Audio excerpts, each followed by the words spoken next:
Baik. Baik, selamat malam. Selamat bergabung di Bengkel Menulis Terbuka batch 3 atau ini sudah masuk kelas ketiga ya.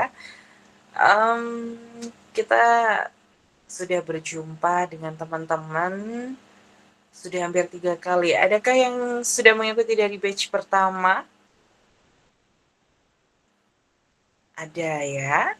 BB 1, 2, 3 dan sekarang yang ketiga ini nampaknya cukup berbeda. Karena kalau batch 1 dan batch 2 itu kita masih fokusnya di puisi ataupun juga kepenulisan karya sastra yang panjang gitu ya. Tapi untuk malam hari ini kita akan mengenal tentang sebuah karya sastra bernama puisi. Nah, sebelumnya itu memang kenapa kita memilih puisi? Karena beberapa request waktu itu kemarin memberikan pernyataan bahwa puisi gitu. Kak, aku pengen kelas puisi dan itu ada beberapa sekitar 6 sampai 7 kalau tidak salah yang merekomendasikan untuk puisi. Oke, tanpa berlama-lama lagi, kita akan memasuki sesi yang pertama, yaitu kelas pertama tentang dasar-dasar puisi. Jadi sebelumnya disclaimer dulu bahwa untuk sesi ini itu akan dilakukan 2 kali, yaitu pada tanggal 22 dan juga 29, di mana pada sesi ini gitu ya, nanti kita akan belajar tentang dasar-dasar puisi pada kelas hari ini, kemudian pada kelas selanjutnya itu kita akan fokus ke pembongkaran ataupun juga kritik puisi. Jadi nanti teman-teman harus ready ya, harus siap untuk bisa memberikan keterangan terkait puisi-puisi teman-teman yang sudah kalian buat pada minggu pertama ini.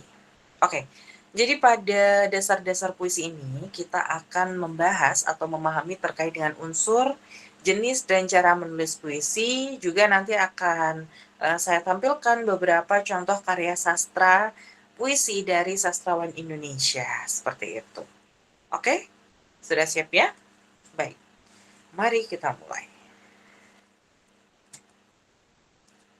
Oke, bisa kita lihat ya, sebenarnya sih apa itu puisi gitu ya. Apa itu puisi? Secara umum, jika kita analogikan, puisi adalah sebuah karya sastra yang mengungkapkan pikiran dan juga perasaan penyair secara imajinatif.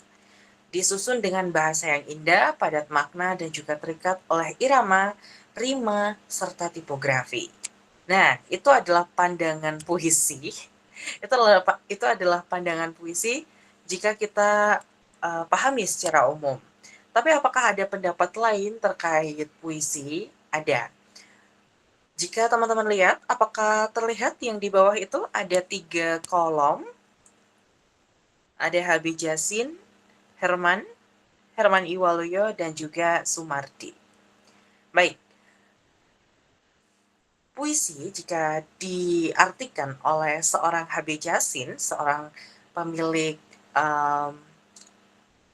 penerbitan pada zaman Balai Pustaka ataupun Orde Baru, beliau mengucapkan bahwa puisi adalah pengucapan dengan perasaan yang mengundang pikiran dan tanggapan. Selain itu, Herman Iwaloyo menyatakan bahwa puisi adalah karya sastra paling tua, padat dan indah, dengan bahasa terikat irama dan makna. Dan terakhir dari Sumardi menyatakan bahwa puisi adalah karya sastra dengan bahasa yang dipadatkan, dipersingkat, dan diberi irama. Jadi, secara garis besar kita bisa menyatakan bahwa puisi adalah suatu karya sastra yang bisa mengungkapkan pikiran, perasaan penyair secara imajinatif yang kemudian disusun dengan bahasa yang indah, padat makna, dan juga terikat oleh irama, rima, dan juga tipografi. Oke, itu adalah pengenalan singkat tentang puisi. Oke, dari teman-teman, apakah ada pendapat lain tentang puisi ini?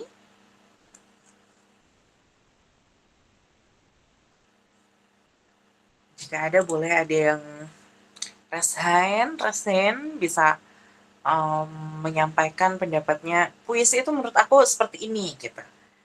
Oke, ada yang berani? Satu, dua, tiga. Oke, ada. Mau saya tunjuk apa mau nunjuk diri nih? Ya, kita baru mulai ya. Oke, kita lanjut. Oke, jadi tujuan pembelajaran kita pada hari ini adalah setelah uh, setelah teman-teman mempelajari apa yang teman-teman dapatkan pada malam hari ini, diharapkan teman-teman mampu untuk yang pertama memahami definisi terkait menjelaskan pengertian puisi menurut beberapa ahli yang seperti tadi. Kemudian yang kedua adalah mengenali jenis puisi untuk bisa membedakan puisi lama dan puisi baru beserta cirinya. Yang ketiga adalah mengidentifikasi unsur, menentukan unsur fisik atau dan unsur batin dalam puisi. Kemudian yang keempat adalah menulis puisi, menyusun puisi sederhana dengan langkah-langkah yang tepat yang sudah disediakan di dalam modul ini. Oke. Oke, tadi kita sudah belajar tentang definisi puisi, ya.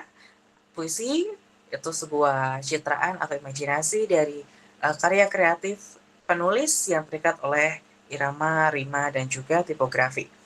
Dan kita akan mulai mengulik sejarahnya. Puisi itu tidak hanya seperti yang kita ketahui saat ini. Teman-teman kan mungkin pahamnya gitu bahwa puisi itu ya sekedar puisi, sebuah bacaan dengan kalimat-kalimat yang begitu mendayu, begitu lemah lembut dan juga begitu syarat akan makna gitu ya. Tapi puisi sendiri itu memiliki perjalanan yang cukup signifikan nih. Jadi puisi itu memang sudah ada gitu ya, sudah ada jauh sebelum merdekanya Indonesia gitu ya, jauh sebelum adanya karya-karya lain gitu ya, seperti cerpen ataupun novel gitu.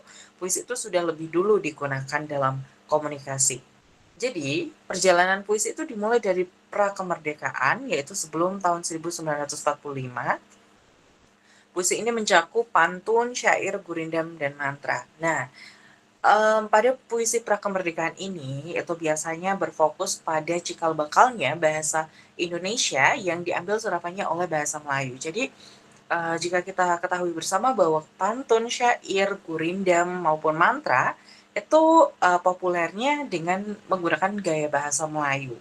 Jadi, penggunaan bahasa Indonesia sendiri itu belum sepenuhnya ada dalam puisi lama, karena mengingat puisi lama itu adalah puisi sebelum kemerdekaan Indonesia. Jadi, saat kita menemui syair ataupun gurindam, kenapa sih puisi tersebut menggunakan bahasa Melayu? Ya karena pada dasarnya puisi tersebut belum, atau pada saat itu Indonesia belum memiliki, identitas diri untuk menyatakan bahwa puisi atau puisi lama itu bisa menggunakan bahasa Indonesia, seperti itu. Nah, dari prakemerdekaan kemudian muncullah puisi pertama, sebenarnya enggak, ada puisi, lebih sebelum 45, tapi kita skip aja karena teman-teman, tidak perlu ya, tidak perlu mengetahui apa itu.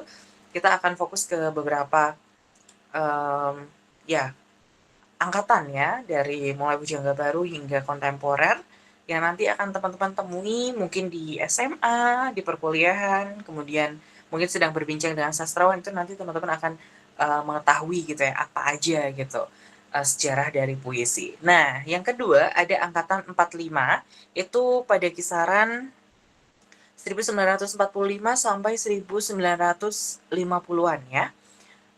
Dipelopori oleh Chairil Anwar dengan puisi modern bebas. Jadi pada angkatan 45 ini, puisinya mulai membedah atau membebaskan diri dari aturan yang terikat pada dasarnya. Jadi puisi yang tadinya terikat akan aturan yang super ketat ya, karena puisi lama itu kan sangat ketat ya, mulai dari diksi, irama itu semuanya ada aturannya. Sedangkan Chairil Anwar itu membongkar puisi lama tersebut menjadi puisi modern bebas. Dan itu mempeloporinya dengan puisi berjudul Aku gitu. Kemudian yang ketiga adalah angkatan 66, itu kisaran pada tahun 1960 sampai 1970-an. Dipelopori oleh Taufik Ismail, W.S. Rendra tentang puisi protes sosial. Jadi, pada angkatan 45 itu biasanya puisi berfokus pada jati diri, apa yang terjadi dalam diri kita, kemudian apa yang terjadi dalam lingkup sosial, lingkungan gitu. Dan belum masuk ke ranah yang lebih spesifik.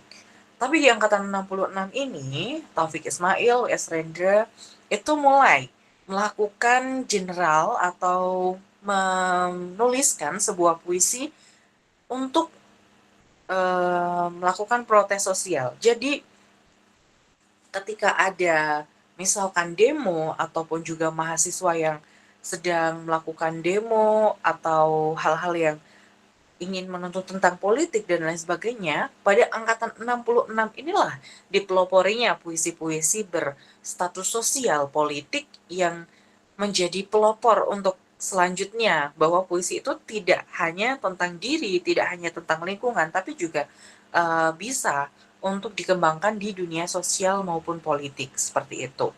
Kemudian yang terakhir ada puisi kontemporer. Puisi kontemporer itu dimulai pada tahun 1980 sampai saat ini, yang dipelopori oleh Sapardi Djoko Pinurbo, Aan Mansur, yang konsepnya ini puisinya itu lebih personal gitu ya.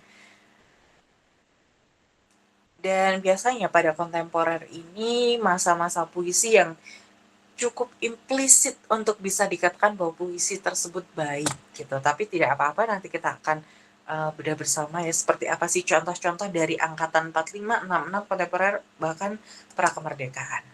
Oke, jadi kalau tadi kita sudah membahas sejarah, selanjutnya kita akan masuk ke fase yang selanjutnya, yaitu jenis. Puisi itu memiliki dua jenis atau dua wajah puisi berdasarkan zaman dan juga ikatan bentuknya. Puisi lama, tadi ya, puisi sebelum kemerdekaan atau prakemerdekaan, itu terikat dengan aturan. Seperti yang saya katakan tadi, bahwa puisi lama itu terikat akan aturan. Mulai dari jumlah baris tetap tiap bait, kemudian jumlah suku kata itu juga diatur, ritme, rima, akhir tertentu, anonim, milik bersama, contoh pantun, syair, gurindam. Jadi jumlah baris tetap itu tiap bait. Contohnya pantun, itu kan pasti ada 4 ya, dalam satu bait itu ada 4 baris, itu wajib. Kemudian suku kata juga diatur, tidak boleh melebihi misalkan 20 atau 15 sampai 20 kosakata gitu ya. Kemudian memiliki rima akhir tertentu bisa A, B gitu ya, atau B seperti itu. Anonim, milik bersama. Ya, ini anonim itu mungkin memiliki feedback gitu ya, atau ada konsep balasan gitu per barisnya mungkin, antonim mungkin seperti itu. Kemudian untuk puisi baru itu bebas berekspresi ya, atau tidak terikat aturan, itu bentuknya lebih bebas, jumlah baris tidak ditentukan, rima dan irama longgar, nama pengarang jelas. Contoh balada, ode, alegi, soneta. Puisi baru ini fokusnya bentuknya lebih bebas, itu tidak ada aturan spesifik terkait dengan jumlah baris, kemudian jumlah bait, tapi normalnya ketika satu puisi itu memiliki 3 sampai 4 bait. Per baitnya itu memiliki 4 baris, seperti itu ya. Ya, itu yang biasa kita temui secara umum. Kemudian jumlah baris tidak ditentukan ya, kemudian rima dan irama longgar. Ya, pada puisi baru itu tidak ada itu ya, tidak ada rima atau irama akhiran yang harus sesuai gitu, bisa A, B, C, D, terserah. Yang penting memiliki makna atau pemaknaan tersendiri dalam puisi tersebut.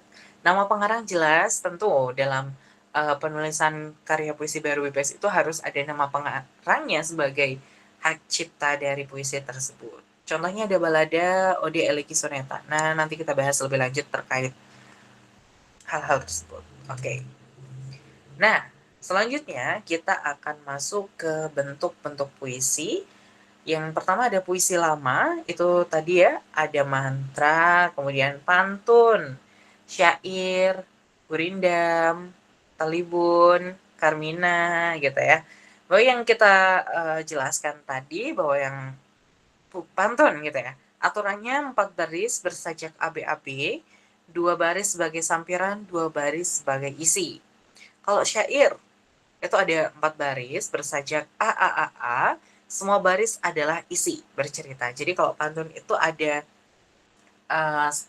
sampiran dan juga baris isi atau ada pernyataan dan juga ada jawaban gitu ya. Tapi kalau untuk syair itu fokus kepada isi atau jawabannya saja. Gurindam sendiri itu hanya berisi 2 baris yang isinya tuh sekedar nasihat. Baris pertama syarat, yang kedua adalah jawaban. Kemudian untuk mantra itu berirama, bersifat sakral, dipakai dalam upacara adat tertentu. Nah, ini untuk mantra itu memang bersifatnya khusus ya, bukan umum. Kemudian untuk talibun adalah pantun yang barisnya genap, 6, 8, 10, separuh sampiran, separuh isi. Jadi lebih banyak ya, karena kan kalau pantun itu kan hanya 4 baris, 2 sampiran, 2 isi ya. Tapi untuk talibun itu bisa kalau 6 baris berarti 3 sampiran, 3 isi, seperti itu. Untuk yang terakhir ada karmina, yaitu pantun kilat 2 baris bersajak AA, padat dan tegas. Ya, ini mungkin yang digunakan oleh Jarjet ya, pantun singkat. Karmina namanya. Jadi nanti kalau ada yang bertanya, Jarjet itu pantun kah? Jawabannya bukan. Namanya Karmina. Pantut pantun kilat 2 baris bersajak AA. Padat dan tegas. Oke. Contoh karya dari puisi lama. Ini ada contoh pantun sajak AB-AB, berakit-rakit ke hulu, berenang-renang ke tepian, bersakit-sakit dahulu, bersenang-senang kemudian. Jadi itu adalah antonim atau pantun nasihat. Anonim, maaf. Anonim. Anonim di sini artinya ya ini tidak tahu siapa yang membuatnya ya. Kemudian untuk gurindam, ini ada 2 baris, berarti ini ada dua gurindam gitu ya. Yang pertama, apabila terpelihara mata, sedikitlah cita-cita. Apabila terpelihara kuping, kabar yang jahat tidaklah damping. Karya Raja Ali Haji, Gurindam 12. Oke, ya, Gurindam 12 ya, saya takut salah. Jadi ada perbedaan yang signifikan ya antara pantun ya, ada antara pantun dan juga gurindam di sini ya, bahwa pantun sendiri itu memiliki sajak AB-AB, sampirannya adalah berakit-rakit ke hulu, berenang-renang ke tepian. Jawabannya, maaf, kok kepencet.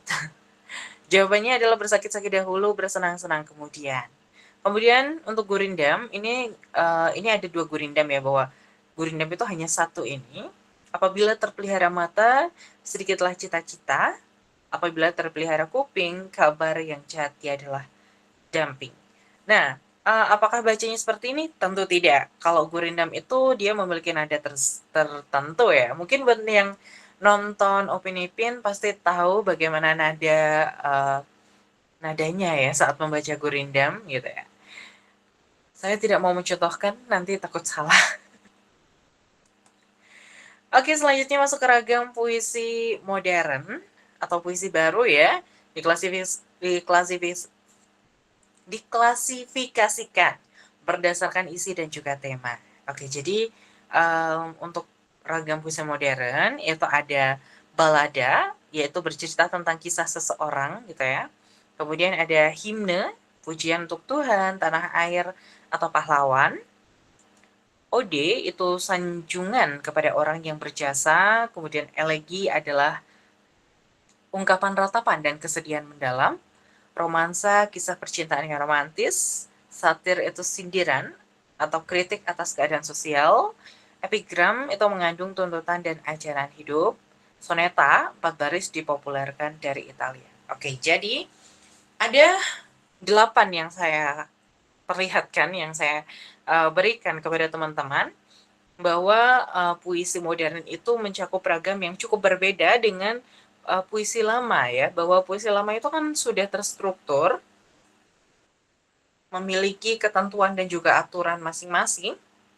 Sedangkan untuk puisi modern itu bercerita tentang sesuatu yang menurut kita itu bisa dispesifikan, mungkin seperti balada, itu kan tentang kisah seorang, kemudian romansa, itu tentang kisah percintaan yang romantis. Kemudian untuk ode, itu sanjungan kepada orang yang berjasa. Nah, untuk di masa lalu atau puisi lama kan tidak ada hal tersebut. Jadi ini merupakan puisi baru yang memberikan efek kemanusiaan yang lebih nyata gitu ya. Oke, ada selain jenis gitu ya, ada unsur pembangun puisi. Jadi setiap puisi itu dibangun oleh dua sisi yang saling melengkapi, yaitu unsur fisik dan juga unsur batin. Nah, kedua unsur ini gitu ya, mencakup pemahaman bahwa unsur fisik itu atau struktur lahir gitu ya, yang kita lihat bahwa unsur fisik termasuk dengan diksi, imaji, kata konkret, majas, rima, ritme, dan tipografi. Jadi unsur fisik itu apa yang kita lihat, yang apa yang kita baca gitu ya. Kemudian untuk unsur batin itu biasanya terkait dengan tema, rasa, nada, dan amanat. Jadi ini biasanya jauh lebih dalam dari apa yang bisa kita baca saja gitu ya. Dari apa yang kita baca kan sekedar fisik saja, tapi ketika kita mulai membaca secara dalam atau memahami strukturnya lebih dalam, ya itu yang kita dapatkan bahwa dalam puisi itu ada unsur lahir. Jadi ada unsur batin, maaf, ada unsur fisik dan juga unsur batin seperti itu. Unsur yang pertama yaitu unsur fisik. Tadi ada diksi ya. Diksi atau pemilihan kata yang tepat dan padat. Sebagai penyair memilih kata bukan hanya dari maknanya, tetapi juga dari bunyinya. Nuansa rasanya dan kekuatan kesannya, satu kata yang tepat dapat menghidupkan seluruh baris. Pertimbangkan makna denotatif dan konotatif, kelaziman, kepadatan, dan juga keindahan bunyi. Kenapa ini fontnya sangat kecil ya? Tidak bisa di zoom juga teman-teman. Parah. Oke, biar saya yang zoom aja. Oke, kita akan membandingkan gitu ya. Ada apa ini? Ada 2 kalimat mungkin ya.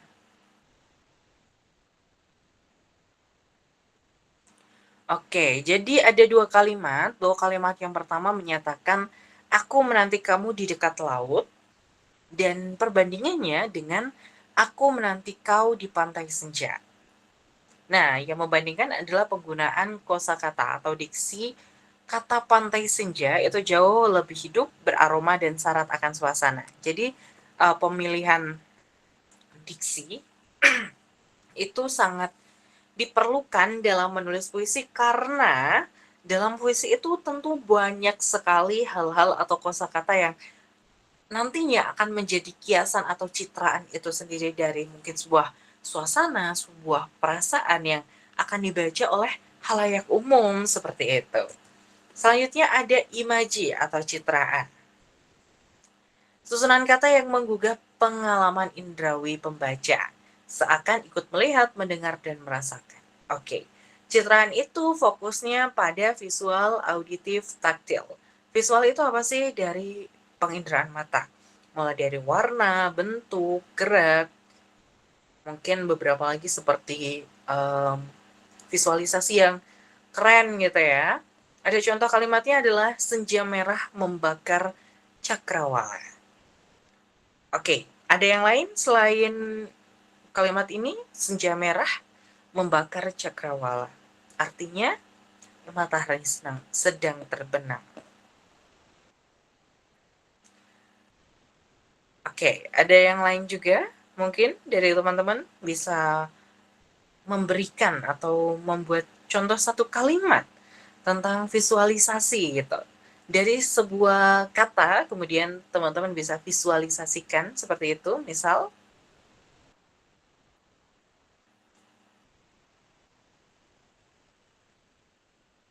menggunakan warna, bentuk, dan juga gerak. Mungkin ada lagi seperti apa ya? Warna gelap, bentuk bulat, geraknya menggelinding.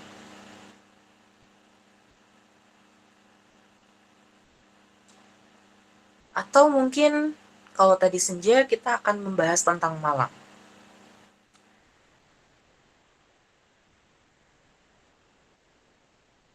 Seperti kalimat malam menenggelamkan rembulan dan memuntahkan cahaya-cahaya kecil bernama bintang-bintang. Oke, dari Alimin. Alimin. Amin. Kita buka dulu. Tirai gelap menelan senja yang terbenam. Tirai gelap menelan senja yang terbenam. Merah gincu tak bisa menutupi guratan pilu di wajahnya. Oke. Tirai gelap menelan senja yang terbenam. Sudah menuju ke suasana malam ya. Merah gincu tak bisa menutupi guratan pilu di wajahnya. Ya, dia bisa memvisualisasikan bahwa keadaan uh, tidak hanya bisa dilihat dari visualisasinya saja, seperti itu ya. Oke, selanjutnya, kalau tadi visual, sekarang adalah auditif. Penggunaan penginderaan telinga terkait dengan bunyi dan suara. Daun gugur berderai di trotoar sepi. Daun gugur berderai di trotoar sepi. Secara auditif, kita bisa mendengar bahwa daun berguguran diterpa angin, dia berderai di trotoar yang sepi, sunyi dengan angin. Oke, dari teman-teman, jika teman-teman membayangkan dalam suatu kondisi bahwa teman-teman ada di sebuah tempat yang sepi atau ramai. Nah, teman-teman akan melakukan aktivitas yang sama, yaitu menatap ke langit. Nah, dari visualisasi itu gitu ya, ada nggak sih kalimat yang terpikirkan di teman-teman dan bisa dituliskan dalam bentuk auditif terkait dengan bunyi dan suara? Silahkan.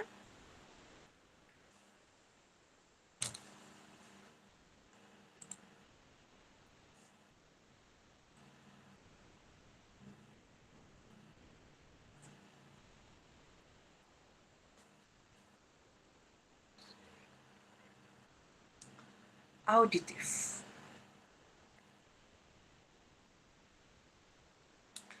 Tentang keadaan bunyi yang kadangkala itu memang susah untuk bisa dibayangkan. Sang bayu mengusik ranting kayu. Sebuah angin membuat kericuan pada ranting kayu yang berderu. Oke, luar biasa Kak Siti. Oke, yang lain? Denting jam dinding memecah sunyi. Ya, betul. Dalam keadaan yang sunyi, suara detak jantung dari jam itu membantu kita untuk mengingat bahwa kita masih bernafas seperti itu. Analoginya terlalu jauh ya, tapi tak apa. Oke, mungkin kita lanjut ke taktil, yaitu penggunaan penginderaan kulit.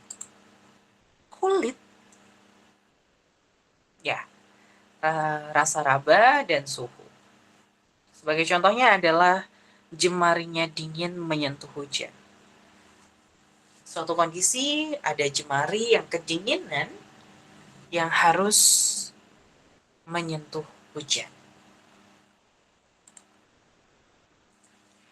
Arus sungai mengatakan ketenangan. Ya, bisa. Itu seperti hal yang tidak mungkin terjadi, possible, impossible. Oke. Untuk taktil, itu kita bisa membayangkan saat teman-teman mendapatkan sebuah bunga, sebuah bunga dari seseorang, kemudian teman-teman memetik salah satu kelopak bunga dan merasakan. Apa yang teman-teman rasakan? Mungkin bisa dengan guratan kasar dari untaian mawar, seperti itu. Oke, mari kita coba. Silakan untuk teman-teman bisa menggunakan imaginary atau citraan kalian. Angin dingin menyapu kulitku hingga merinding. Bisa. Menyapu kulitku itu sama dengan peraban ya. Kalau desir lembut angin membelai luka di hati, bisa. Tulangnya ngilu dihajar salju. Bisa, tapi itu tidak gramatikal, mungkin bisa disesuaikan lagi.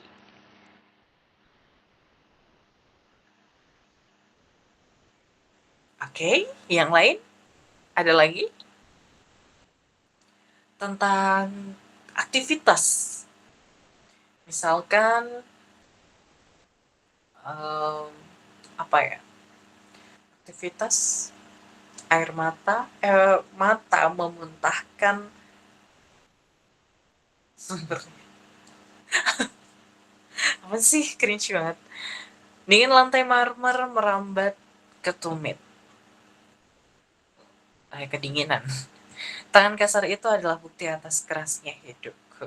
Wow. Oke. Kerja kerasnya seperti apa? Oke, kita lanjut ke unsur fisik yang ketiga. Itu ada penggunaan kata konkret seperti kata yang dapat ditangkap oleh indera, membuat puisi terasa nyata. Lawan dari kata abstrak. Kata abstrak itu adalah kata yang tidak bisa didefinisikan secara benar atau ya gambaran secara umumnya saja. Tapi kalau konkret itu lebih ke spesifikasi dari kata tersebut. Misalkan dalam contoh ada kata abstrak itu kemiskinan, ketika kita konkretkan gitu, kita lebih spesifikasikan itu menjadi anak kurus di emper toko menggigit sisa nasi. Artinya ya dia adalah seseorang yang membutuhkan suatu bantuan gitu ya. Oke, seperti itu. Jadi konkret itu fokus kepada spesifikasi dari kata abstrak. Misalkan keindahan, keindahan itu kan secara umum, spesifikasinya mungkin dari wajahmu yang terbelai oleh angin menampakkan semburat cahaya jingga yang menusuk mataku. Oke, skip. Lanjut ke unsur bahasa figuratif atau penggunaan majas, penggunaan gaya bahasa untuk memberikan kekuatan, keindahan, dan juga kedalaman makna. Untuk majas sendiri pastinya teman-teman sudah tahu ya, jenis-jenis yang populernya seperti metafora, personifikasi, hiperbola, simile, repetisi, dan ironi. Oke, saya juga tidak bisa menjelaskan lebih jauh tentang majas ini. Bisa, puisi bisa menggunakan bahasa Sanskerta, dan pastikan bahasa Sanskerta itu memang merujuk pada suatu kata yang abstrak ataupun suatu kata yang lebih konkret. Seperti itu. Tentu nanti harus diberikan dengan majas-majas yang ada seperti metafora, personifikasi, hiperbola, dan lain sebagainya. Oke, unsur fisik. Iya, ada. Nanti kita ada sesi tanya jawab ya. Mungkin yang mau jawab nanti bisa ditampung untuk nanti. Oke, kita masuk ke selanjutnya, unsur fisik yang keempat, ada rima dan juga ritme. Maksudnya dalam puisi, musik dalam puisi yang membuatnya enak dibaca dan enak didengar. Rima adalah persamaan bunyi pada akhir baris atau di dalam baris, memberikan efek keselarasan. Contohnya, misalkan pada kalimat hujan turun rintik-rintik membasahi bunga di taman cantik. Rima itu akhiran bunyi akhir pada baris atau di dalam baris yang memberikan efek keselarasan. Ada contoh lain dari teman-teman? Selain hujan turun rintik-rintik membasahi bunga di taman cantik. Melebur hatiku membawa kayu. Saat melihat matamu yang semakin layu. Kurang lebih seperti itu. Oke, dari POV teman-teman mungkin. Rima itu adalah persamaan bunyi pada akhir baris atau di dalam baris untuk memberikan efek keselarasan. Satu kalimat saja. Satu kalimatnya beruntun ya berarti.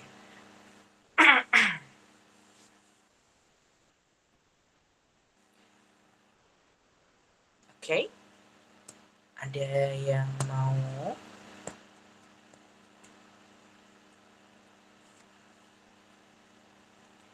Lirik mata nan indah tak terperi, halus santunnya wajah bidadari. Oke. Riri. Itu adalah rima. Memberikan efek keselarasan. Bagaimana akhir dari bunyi di setiap baris itu memberikan citraan yang selaras untuk bisa didengarkan dengan baik.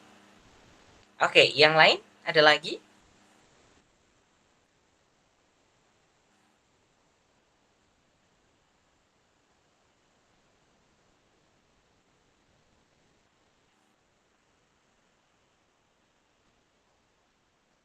Adakah? Tidak? Tidak ada. Kalau tidak ada, kita masuk ke ritme. Ritme adalah pergantian keras, lembut, panjang, pendek, tinggi, rendah suara saat puisi dibacakan. Oke, ritme itu adalah pergantian keras, lembut, panjang, pendek, tinggi, rendahnya suara saat puisi dibacakan. Artinya, saat kita membaca puisi, kita harus mengetahui nada ataupun ritme dari puisi itu sendiri. Contohnya pada kalimat aku ini binatang jalak. Tekanan pada kata kunci memunculkan ritme batin. Aku ini binatang jalak. Aku itu menjelaskan bahwa dalam puisi tersebut ada tokoh mempresentasikan tokoh aku. Aku ini bisa dirinya sendiri, bisa kita yang membaca, ataupun orang lain yang mendengarkan. Binatang jalak. Kata-kata yang tidak seharusnya muncul dalam sebuah puisi namun dimunculkan.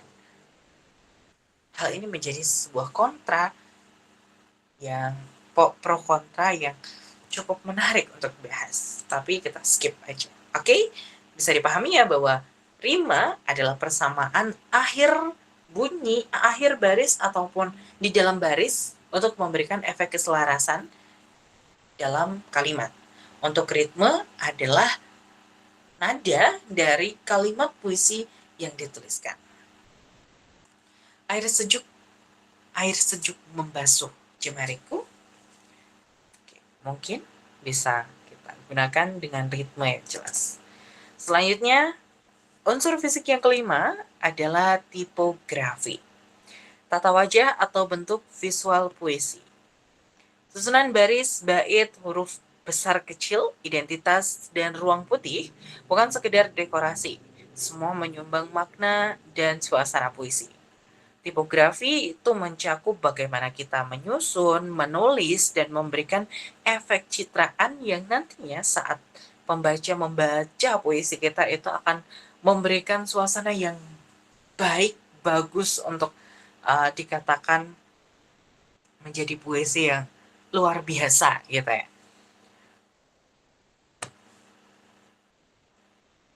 Dalam tipografi sendiri gitu ya, pemenggalan baris dapat menegaskan kata kunci, bait pendek menggambarkan keputusasaan atau kesepian, bentuk khusus dapat menyerupai objek atau puisi konkret. Contoh tipografi ada pada puisi Aku ingin pulang ke senja yang dulu. Identitas menurun memberi efek menjauh, tertinggal.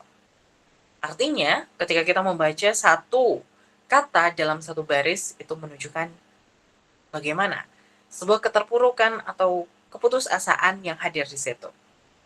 Aku, aku ingin pulang ke senja yang dulu. Oke, dari tipografi kita akan bisa menyusun rima dan juga ritme dalam membaca, seperti itu. Oke, masuk ke unsur batin. Ada 4 pilar unsur batin yang tak terlihat namun menggerakkan seluruh puisi. Mulai dari tema, rasa, nada, dan juga amanat. Tema itu merupakan pokok pikiran utama yang menjadi dasar puisi. Misalnya, cinta, alam, kritik sosial, kemanusiaan, dan lain sebagainya. Biasanya, saat kita menuliskan puisi, tema ini sebenarnya tidak akan hadir saat kita menentukannya. Saat kita menulis itu kita tidak perlu memberikan atau menuliskan temanya terlebih dahulu. Tapi tema itu akan muncul atau hadir secara baik secara general dalam konteks saat kita membaca dan juga memahami isi batinnya. Sehingga bisa dikatakan bahwa tema itu akan muncul dengan sendirinya. Kemudian yang kedua ada rasa.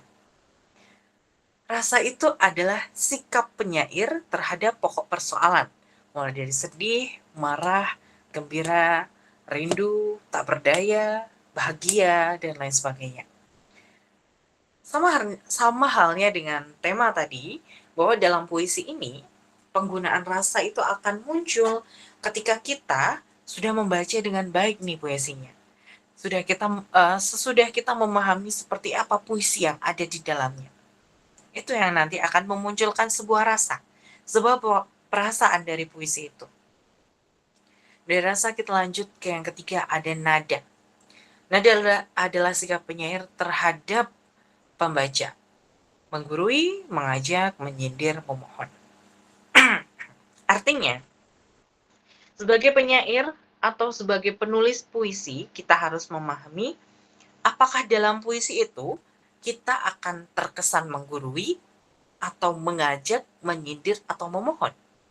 Jika kita menggurui, kata-kata apa yang nantinya akan menjadi cikal bakal bahwa itu tuh sebuah penekanan bahwa kita harus menjadi seseorang yang memberikan efek gitu ya. Kita harus menjadi penyair yang bisa memberikan efek menggurui atau terasa menggurui saat dibaca, seperti itu. Itu biasanya ada dalam beberapa puisi-puisi yang cukup sebenarnya tidak relevan juga, tapi cukup membantu saat kita mulai membaca puisi dari awal. Kemudian ada amanat. Amanat adalah pesan yang ingin disampaikan penyair, bisa tersurat maupun tersirat. Jadi selain dengan tema ya, kita bisa memahami sendiri bahwa setelah membaca puisi itu kita akan memahami temanya ini, kemudian rasanya seperti ini, dan nadanya yang digunakan itu, oh ini tuh ternyata menyindir, ini tuh ternyata memohon, seperti itu kita sudah tahu. Dan selain itu juga, kita juga akan tahu, akan paham tentang amanat atau pesan yang ingin disampaikan oleh sang penulis, seperti itu. Dengan pemahaman itu, kita bisa mengetahui bahwa puisi menjadi salah satu pemahaman ataupun sumber dalam mengkategorikan karya sastra, bahwa karya tersebut itu sesuai gak sih atau relevan gak sih dengan pemahaman kita atau suasana hati kita saat ini, seperti itu. Oke, tadi sudah ada majas. Bahasa figuratif ya. Kita masuk ke bahasa figuratif. Majas yang sering dipakai dalam puisi itu ada metafora, simile, repetisi, personifikasi, hiperbola, dan juga ironi. Jadi ada 6 majas yang sering dipakai. Metafora adalah perbandingan langsung tanpa kata seperti. Metafora bisa digunakan, engkau adalah samudra. Engkau adalah rembulan, seperti itu. Matamu adalah genangan air mata. Seperti itu. Itu untuk metafora, adalah perbandingan langsung tanpa menggunakan kata seperti. Kemudian yang kedua ada simile, dengan kata pembanding. Simile adalah sebuah perbandingan dengan kata pembanding atau kata seperti. Dalam contohnya, wajahnya pucat seperti kapas. Terlalu pucat ya. Atau wajahmu seperti untaian doa setiap malam. Seperti itu. Oke. Majas yang selanjutnya ada repetisi. Sebuah pengulangan untuk penegasan. Biasanya ini digunakan ketika puisi tersebut melakukan hal yang emosional atau puisi tersebut memang memiliki citraan yang emosional. Seperti halnya dalam kalimat pergi, pergi, pergilah dariku. Menggunakan pengulangan untuk penegasan. Seperti itu. Yang keempat ada personifikasi. Sebuah benda mati seolah bisa hidup, atau perumpamaan dari sebuah benda mati yang dituliskan menjadi seolah benda tersebut hidup. Sebagai contohnya pada kalimat angin berbisik di telingaku. Angin berbisik di telingaku. Angin adalah benda mati yang seolah dihidupkan dengan cara melakukan kegiatan berbisik gitu ya. Oke, yang kelima ada hiperbola. Hiperbola itu melebih-lebihkan bagaimana suatu kondisi yang seharusnya tidak terjadi seperti ini, dengan adanya majas hiperbola dia menjadi sesuatu yang sangat luar biasa. Contoh pada kalimat air mataku banjir membasahi bumi. Itu terlalu melebih-lebihkan. Biasanya hiperbola itu ya memang tidak hanya muncul di puisi romansa, tapi kebanyakan penggunaan hiperbola ada dalam puisi romansa. Yang terakhir ada ironi atau sindiran halus gitu ya. Bahwa ironi adalah suatu keadaan di mana apa yang kita ucapkan dengan apa yang ada dalam kenyataan itu berbeda. Seperti bagus sekali nilaimu, 0 besar gitu.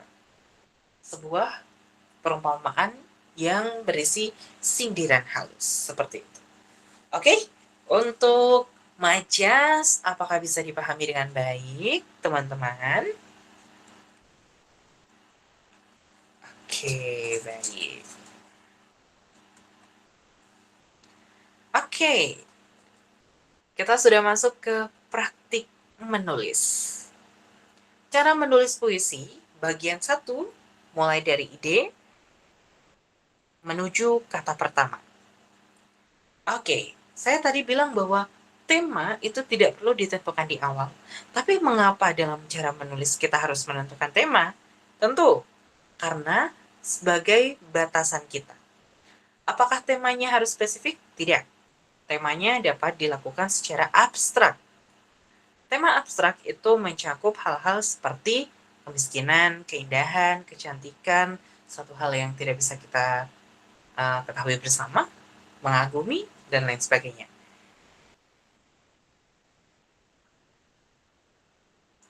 Kemudian, yang kedua, yang pertama kan menentukan tema dan suasana.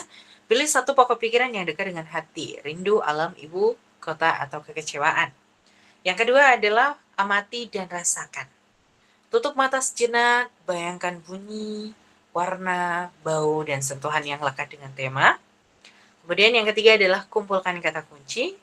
Tulis bebas semua kata yang muncul, belum perlu indah, yang penting jujur dan banyak. Jadi teman-teman yang pertama mungkin ketika teman-teman Memilih tema batasan tentang suasana seperti kekecewaan, teman-teman harus mengamati dan rasakan apa sepertinya atau apa hal yang membuat saya kecewa, hal apa yang membuat kekecewaan itu muncul, rasanya seperti apa, belayannya seperti apa, misalkan mencekik sakitnya seperti apa gitu. Kemudian kumpulkan kata kunci ini ya, apa yang muncul dalam benak kita, apa yang ada dalam pikiran kita, tuliskan terlebih dahulu tanpa perlu adanya kiasan atau hal yang indah. Oke, seperti itu. Apakah ini perlu ditulis, teman-teman? Apakah ada yang menulis? Oke, ada yang menulis.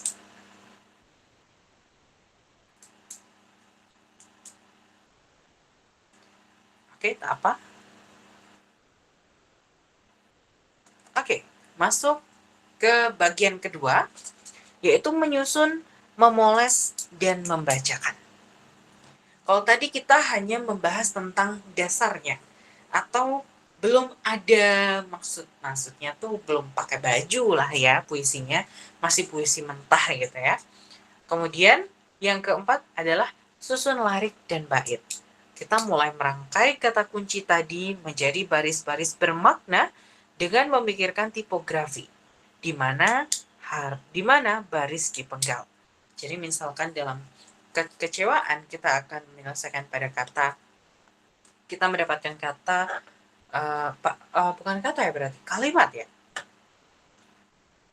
Aku telah kehilangan hampir 25 hari untuk menatap wajahmu. Misalkan seperti itu. Kemudian yang keempat adalah susun lirik dan bait. Dari kalimat itu kita mulai memenggalnya. Aduh, lupa tadi aku bicara apa. Ya, intinya nanti kita akan menemukan misalkan beberapa kosakata. Aku terlalu lelah, koma, terus dipenggal di bawahnya, tipografi. Kemudian terus menatap wajahmu, bla bla bla bla, seperti itu. Itu untuk susunan lirik atau nomor 4. Jadi dari satu kalimat itu, dari kata-kata atau kata kunci yang sudah kita dapatkan, kalian bisa susun terlebih dahulu menjadi sebuah lirik gitu ya. Sebuah lirik di mana nanti berisi kata-kata imbuhan nih. Yang kemudian nanti untuk bisa dipenggal untuk menyesuaikan tempo dan juga tipografi. Yang kelima adalah menghidupkan dengan majas dan imaji. Bisa menambahkan bahasa figuratif agar puisi tidak datar. Hadirkan citraan yang dapat dirasakan indera. Jadi seperti yang kita pelajari tadi, bahwa dalam puisi kita harus menggunakan majas dan juga imajinasi. Imaji atau citraannya. Dan itu memang sangat membantu seperti saat kita menulis puisi yang puisinya itu harus menarik, harus memberikan nuansa sendu, nuansa bahagia, itu dengan cara mencampurkan atau menyatukan kata kunci utama, kata-kata mentah dengan majas atau pencitraan untuk menjadi sebuah karya sastra yang bagus. Yang keenam, ada baca, revisi, dan bacakan lagi. Jadi maksudnya adalah ketika teman-teman mulai menulis, setelah selesai menulis, silakan baca sekeras-kerasnya. Apakah nanti saat pemenggalan itu benar? Apakah nanti saat dalam beberapa kalimat itu sesuai? Apakah nanti kalimat tersebut atau kata itu dengan kata di sebelumnya ataupun di setelahnya itu jomplang atau tidak gitu ya. Jadi hal ini itu nanti akan menentukan sebagus apa gitu ya, atau sederhana atau menjiwai apa gitu kita sebagai seorang penyair untuk menuliskan sebuah puisi seperti itu. Oke, ini ada sedikit tips bagi pemula ya. Tips untuk pemula, tulis dulu, jangan indah kemudian. Catat hal kecil, kemudian berani memenggal. Bukan memenggal hal lain ya, tapi ini memenggal kalimat-kalimat yang disesuaikan tadi ya. Kemudian banyak membaca puisi tentunya, banyaklah, perbanyaklah. Kemudian tunjukkan, jangan ceritakan, ya. Menghadirkan gambaran, biarkan pembaca yang menyimpulkan rasa. Simpan, baca lagi besok. Seperti itu. Jadi tipsnya adalah teman-teman, tadi ya kita sudah membahas bahwa dalam menulis puisi itu, tulislah dulu. Tidak perlu indah, tidak perlu bagus, apa adanya. Tulislah apa adanya. Catat hal kecil, hal-hal yang kadang membantu kita untuk menemukan ide-ide baru yang kadang tidak pernah terfikirkan saat kita mulai menuliskan di awal. Kemudian, berani memenggal. Artinya teman-teman berani memberikan batasan dalam setiap lirik yang teman-teman tuliskan. Jadi tidak panjang, tidak terlalu sedikit, ada masanya teman-teman harus berhenti pada kalimat itu, ada masanya teman-teman tetap memberikan kesempatan kalimat itu untuk menjauh, seperti itu. Kemudian banyak membaca puisi, tentu puisi banyak ketika teman-teman mencari pun di mana-mana pun ada gitu ya, di Google, kemudian buku antologi dan lain sebagainya, itu banyak sekali teman-teman bisa membaca puisi-puisi tersebut. Kemudian tunjukkan, jangan ceritakan. Kalian tunjukkan seperti apa yang terjadi, jangan ceritakan. Atau ini berbanding dengan menulis ya, kalau menulis kita harus memahami bahwa show, don't tell. Artinya teman-teman harus menggambarkan secara lengkap ya, atau menceritakan, jangan cuman memberitahu aja. Tapi kalau di puisi itu, ya beritahukan aja gitu ya, jangan digambarkan, seperti itu. Itulah yang namanya nanti ada catatan hal kecil tadi. Kemudian simpan, baca lagi besok, ini untuk memoles naskahnya, atau untuk mengkonfirmasi bahwa apakah ketika kita baca ulang di keesokan harinya itu, kita masih memiliki vibes-nya, atau masih memiliki rasa dari puisi tersebut, seperti itu. Oke, ini ada contoh puisi. Oh, ini ada puisi karya Chairil Anwar pada tahun 1943.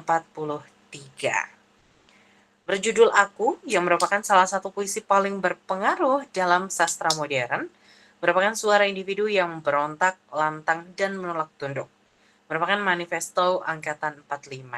Oke, jadi beliaulah Chairil Anwar yang membawa puisi tersebut ke Angkatan 45. Temanya tentang keberanian individu, nadanya memberontak, majas yang digunakan adalah metafora hiperbola. Oke, apakah teman-teman ada yang bersedia untuk membacakan puisi ini?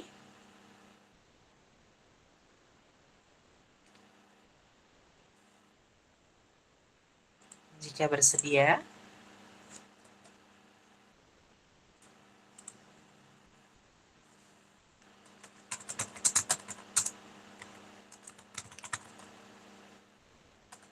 silakan, adakah yang bersedia membacakan?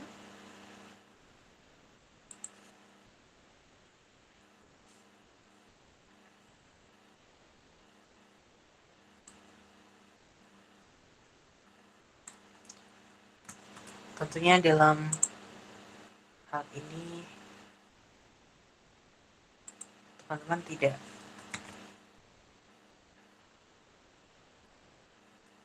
kenapa saya itu liriknya sama nggak sih, beda ya, sama apa beda? Sebentar, saya minum terlebih dahulu.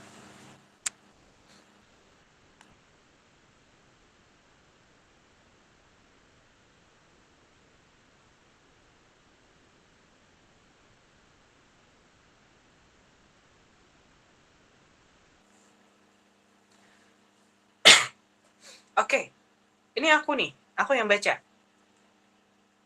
Bener aku. Oh my god. Sudah lama tidak membaca puisi. Aduh, ini ada banyak lagi. Bentar ya.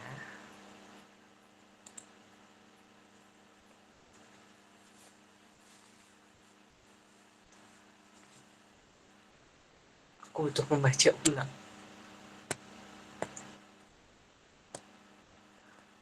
Tidak perlu yang serius ya, tidak perlu yang serius ya. Yang penting aku bacakan buat kalian.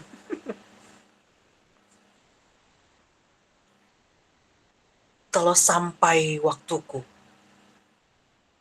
ku mau tak seorang kan merayu,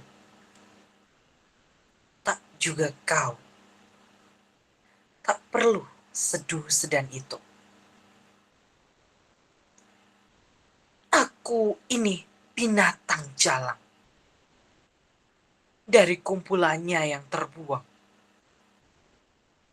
Biar peluru menembus kulitku, aku tetap meradang, menerjang. Luka dan bisa kubawa berlari. Berlari hingga hilang pedih perih. Dan aku akan lebih tidak peduli. Aku mau hidup 1000 tahun lagi. Oke, seperti itu kiranya sebuah puisi dari Chairil Anwar.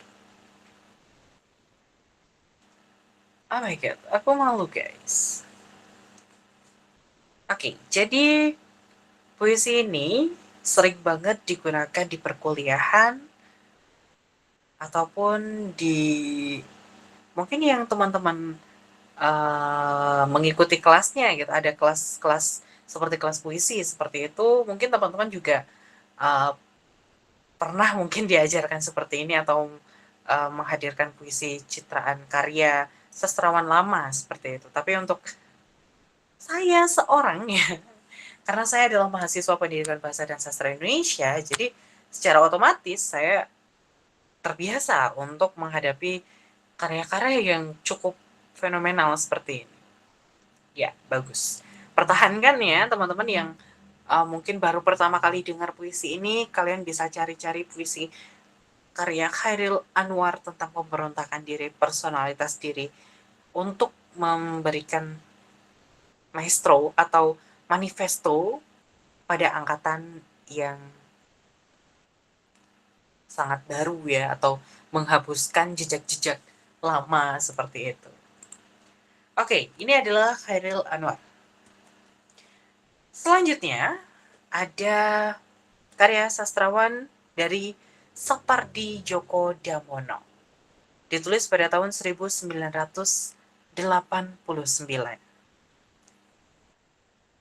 Judulnya Aku Ingin.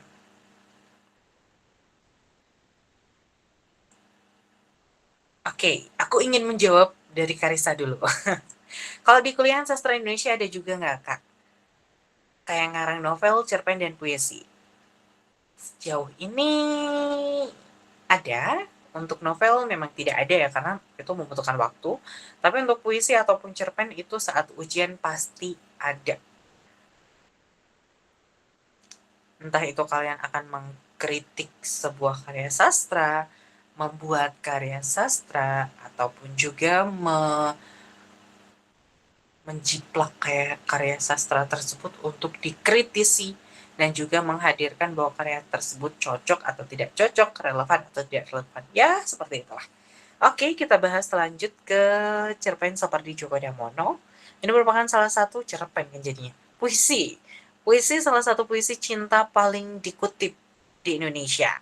Sederhana di permukaan, dalam pada maknanya cinta yang diam, tidak menuntut namun rela habis demi yang dicintai. Tema cinta yang tulus, nada lembut, lembut atau hening, majas, simile, dan repetisi. Oke? Ada yang mau mencoba membacakan puisi karya Sapardi Djoko Damono? Aku ingin. Aku ingin mencintaimu dengan sederhana. Oke. Ada yang ingin mencoba membacakan? Sering dikutip, sering muncul di TikTok ya. Oke, itu saya lampirkan liriknya. Oke, tidak perlu malu-malu, tidak perlu malu ya, karena di sini kan semua teman-teman ya, nggak ada yang bakalan ngejudge, nggak perlu malu. Silahkan, ada yang mau?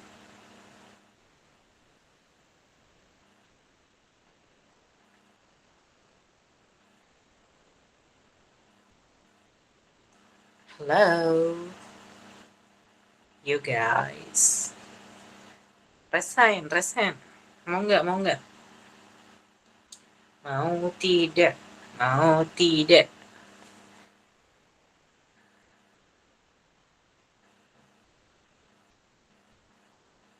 Masa aku lagi?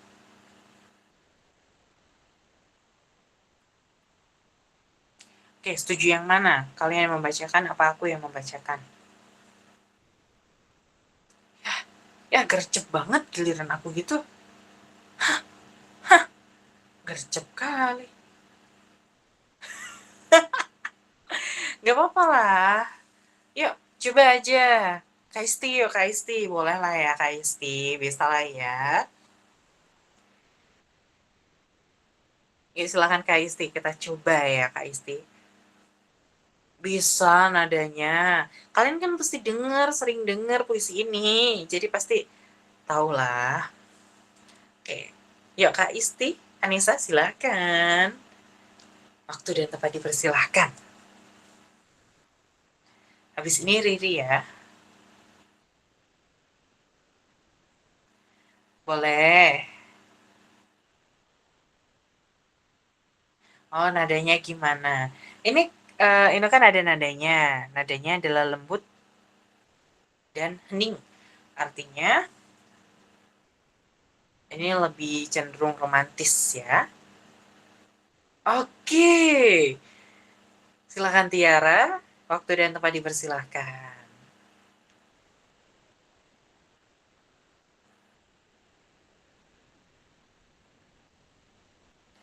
Oke, silakan Tiara.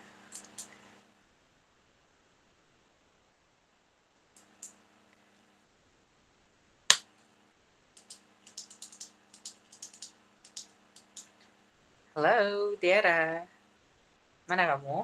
Nggak kabur kan?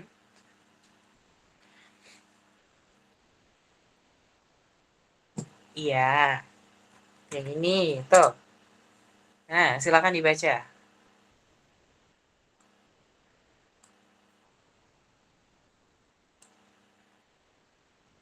Tiara, Tiara. Oke, Tiara, silakan.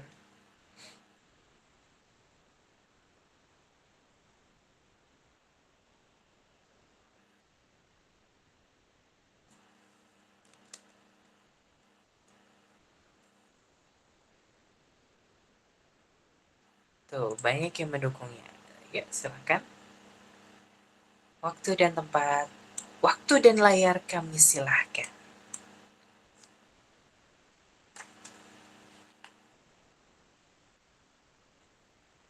Halo.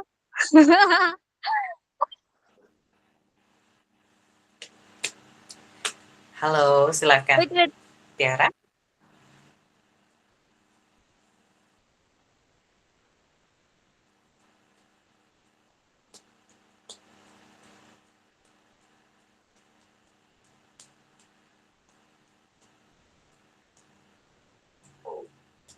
Oke.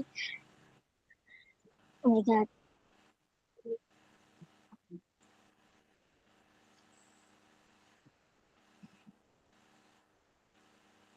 Hmm. Pak ini sebisanya kan ya. Ya, sebisanya saja.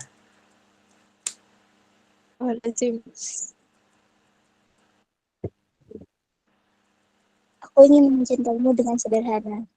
Dengan kata yang tak sempat diucapkan kayu kepada api yang menjadikannya abu. Aku ingin mencintaimu dengan sederhana. Dengan isyarat yang tak sempat dijadikan awan. Disampaikan! Aku ingin mencintaimu dengan sederhana. Dengan isyarat yang tak sempat disampaikan awan pada hujan yang menjadikannya tiada. Ah, udah ah. Oke, ya memang sudah. Oke, beli applause-nya dulu buat Kak Tiara. Keren-keren. Oke, terima kasih. Oke, Karisa juga mau? Karisa? Karisa mau juga?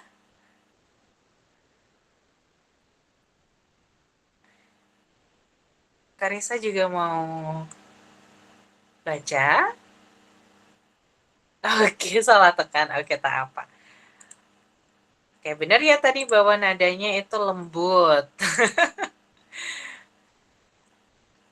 Nada dari puisi Aku Ingin itu lembut dan hening.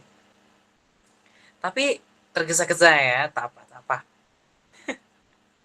Oke, masih ada yang selanjutnya, ada karya Taufik Ismail pada tahun 1966 berjudul Karangan Bunga. Puisi pendek yang menyimpan berat sejarah ditulis untuk mengenang Arif Rahman Hakim, mahasiswa yang gugur dalam aksi 1966. Bukti bahwa puisi pendek bisa menggetarkan satu generasi. Tema adalah kedukaan manusia, nada hening dan getir, bentuk pendek dan padat.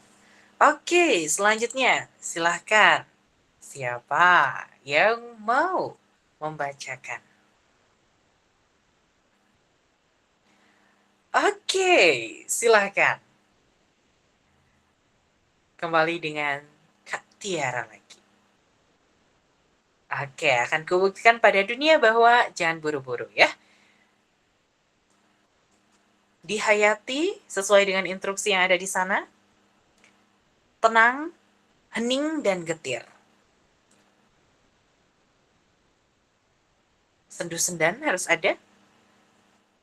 3 anak kecil dalam langkah malu-malu datang ke Salemba sore itu. Seperti itu. Apakah ini bisa dibaca? Bisa lah. Nanti kalau di ini kan bisa di Zoom ya, di Google Meet ya. Kalau dari layar nggak bisa. Oke, silakan waktu dan layar saya persilahkan.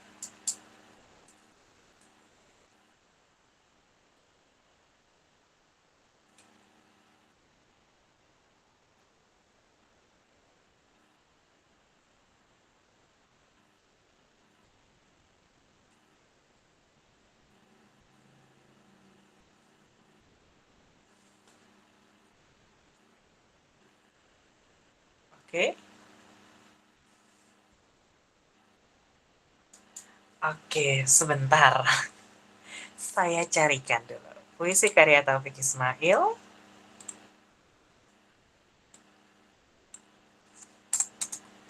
Taufik Ismail. Karangan Bunga.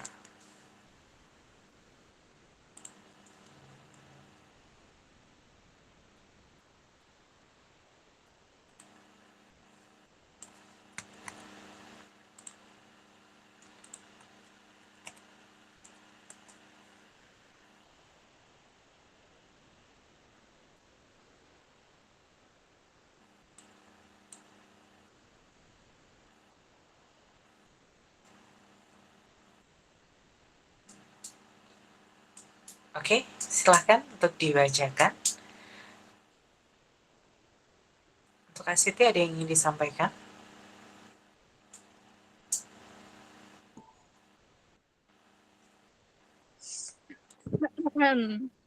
Dem.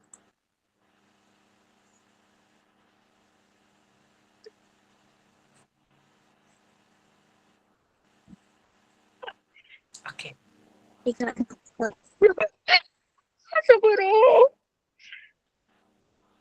Tiga anak kecil dalam langkah malu-malu datang ke Salemba sore itu. Ini dari kami bertiga. Kita hitam pada karangan bunga. Sebab kami ikut berduka bagi kakak yang ditembak mati siang tadi. Gak tahu. Oke, kita beri applause dulu untuk Kak Tiara lagi. Oke, luar biasa ya. Benar ya bahwa diksinya tuh sangat membangun ya puisinya. Dari kita mendengarkan atau kita membaca puisinya aja sudah tahu bagaimana menyesakkannya ya, keadaan tersebut. Oke, selanjutnya ada Kak Siti. Mau coba puisinya, membaca juga. Boleh sekali. Ada karya W.S. Rendra yang ditulis pada tahun 1977. Ini merupakan potongan dari Sajak Sebatang Lisong. Si burung merak menyuarakan keresahan rakyat kecil dan kritik atas dunia pendidikan yang jauh dari kenyataan. Puisi yang menyatakan bahwa sastra tak boleh menutup mata pada keadaan zamannya. Memiliki tema kritik sosial, nada tegas dan menggugat, gaya panjang dan naratif. Artinya, saat membacakan ini, tegas setiap kata dan sesuai pada pemenggalannya. Oke, saya coba carikan dulu sajak sebatang lisong.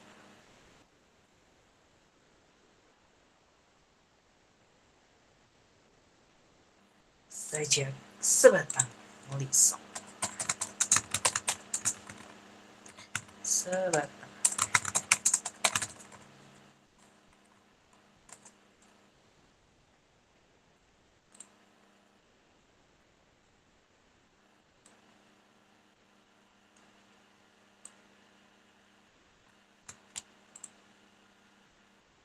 Ini sampai bait ketiga ya.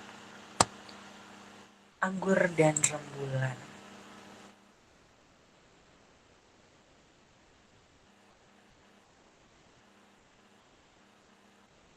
Oh, salah guys. Di mana anggur dan rembulan? Menghisap sebatang lisong. Menghisap sebatang. 1 juta matahari terbit fajar. Hey, what is this? Fajar tidak aku melihat. Aku bertanya. Dan sajak. Aku bertanya. Pertanyaan memutar jeda. Kok beda?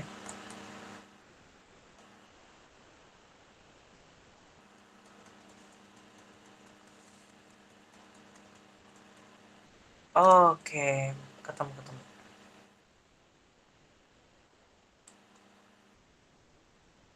Sebatang lisong. Oke, gini aja ya. Tidak perlu sesuai dengan yang ada di PPT. Oke, saya kirimkan gitu ya. Silakan Kak Siti. Waktu dan tempat saya persilahkan. Sajak sebatang lisong karya W.S. Rendra. Kita kasih applause dulu dong, biar semangat.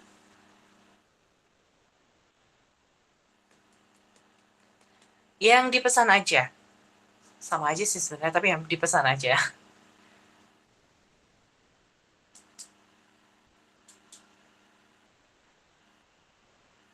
Oke, izin ya kakak. Kedengaran nggak suaranya? Kedengaran dengan baik.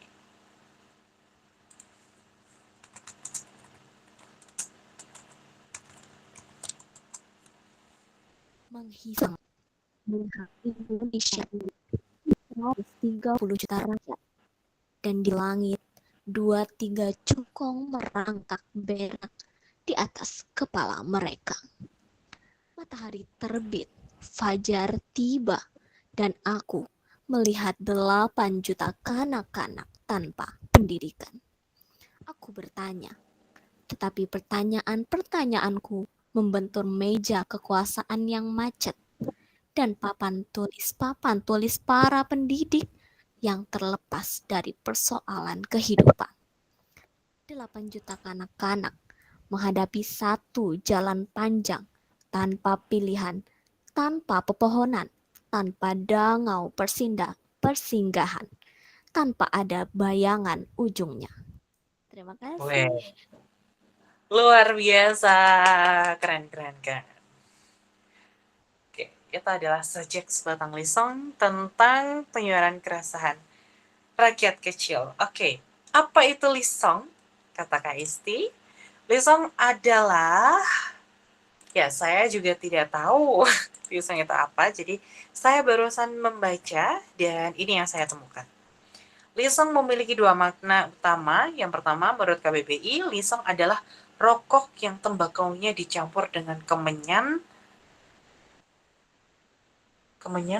dan kelembak, atau sering juga disebut dengan cerutu. Kedua, lisong adalah nama lain dari ikan tongkol yang bertubuh kecil mirip torpedo. Oke, lisong adalah rokok itu yang sudah dibantu oleh Kak Riri. Oke, terima kasih.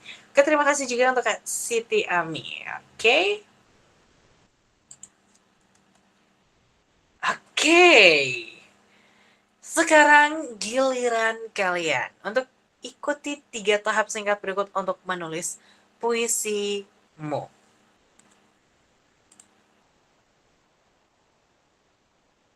Yang pertama adalah pilih satu kata, misalkan hujan, ibu, jendela, speak, kereta, atau apapun. Kemudian yang kedua, tulis 10 baris bebas. Yang ketiga, buang separuhnya. Oke, apakah teman-teman siap? Oke. Dalam waktu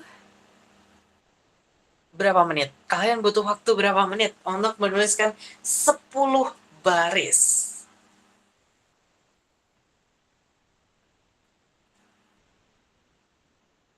100 menit? Oke, 10 menit dari sekarang? Oke, tidak perlu banyak-banyak, kalian nulis 5 baris aja mungkin ya.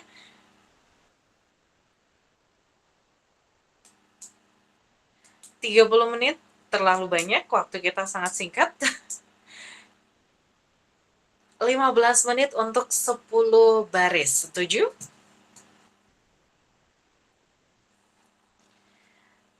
Oke, 15 menit untuk 10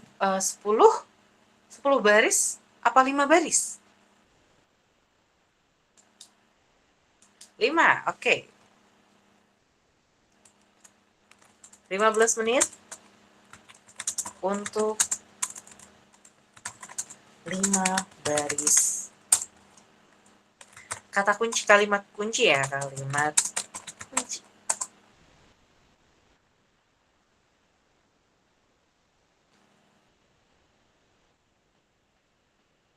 Oke, hanya baris, tidak bait ya, tenang saja. Hanya baris, kalian menuliskan 5 baris itu. Oke, selama 10-15 menit ke depan,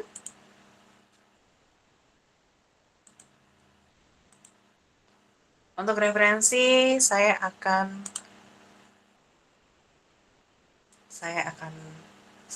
memutarkan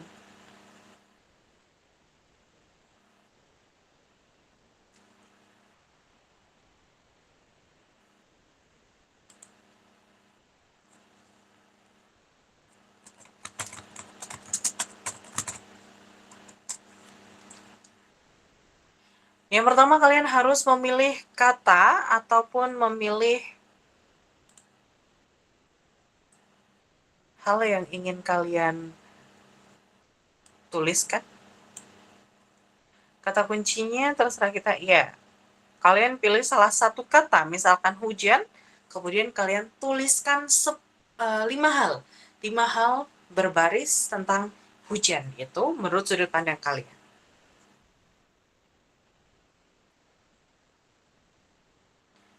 Contoh, oke, saya memilih satu kata. Saya akan menggunakan kata malam. 1.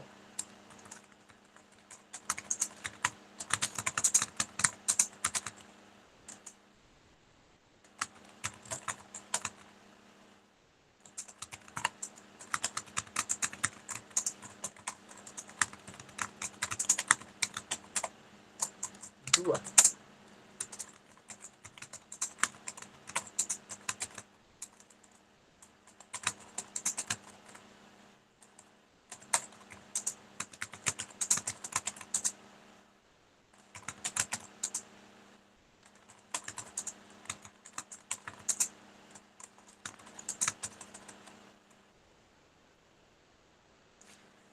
Tidak, bukan puisi final. Kalian hanya menuliskan seperti ini. Misalnya kalian menulis satu kata, malam. Kemudian kalimat pertama kalian tuliskan seberapa panjang. Aduh, banyak tipe. Tipe ya guys, itu tipe.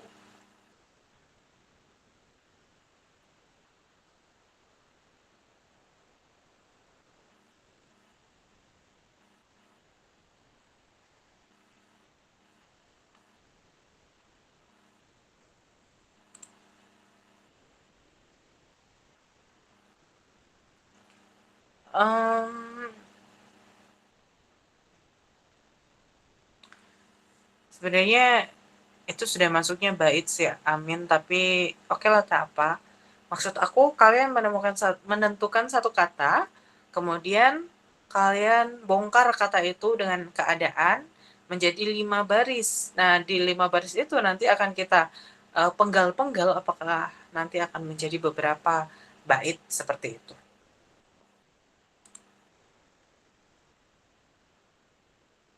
Tidak perlu buru-buru.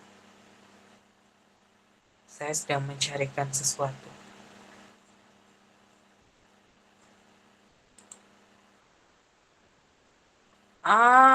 Oke. Oke, jadi kamu memastikan memilih satu kata, kemudian dari satu kata itu kamu eksplorasi dalam 5 hal, dalam kalimat-kalimat gitu. Apa yang ada dalam kata itu? Misalkan malam. Malam itu kan gelap, sunyi, biasanya banyak kesenduan, tenang, dan lain sebagainya. Nah, dari kata-kata itu kalian jalantrehkan atau jabarkan gitu ya. Jabarkan menjadi sebuah satu kalimat yang bisa untuk dipenggal-penggal nantinya. Bisa dipahami?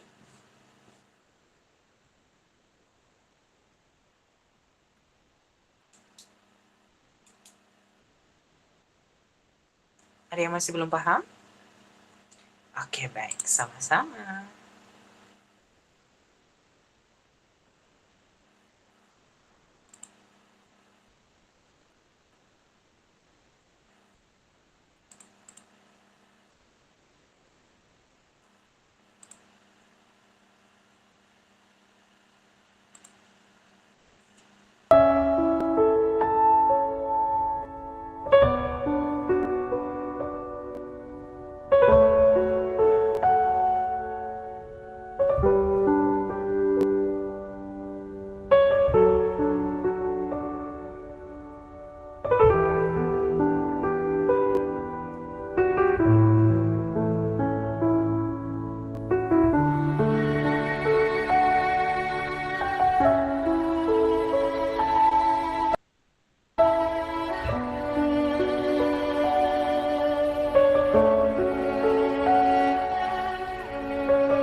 Oke.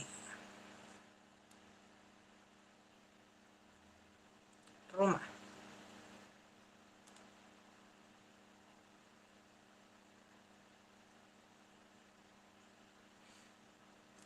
Hujan.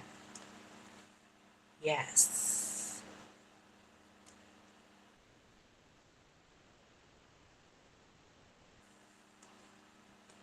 Iya, betul seperti itu, teman-teman.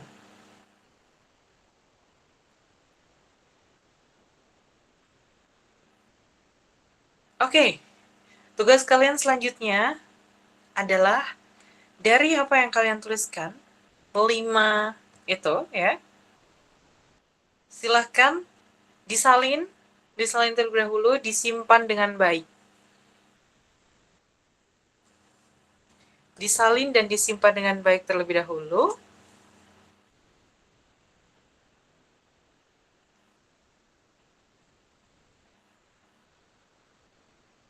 Sudah? Sudah disimpan? Disalin dulu, disalin, silakan disalin. Dari apa yang kalian dapat, silakan disalin, disimpan. Boleh di WhatsApp, mau dikirim ke saya dulu juga boleh, nggak apa-apa. Atau mau dikirim di grup juga nggak apa-apa, silahkan. Oke, yang lain sudah? Tiara sudah? Yang lain? Nyalinnya gimana? Nggak bisa disalin ya? Emang nggak bisa nyalin ya, guys?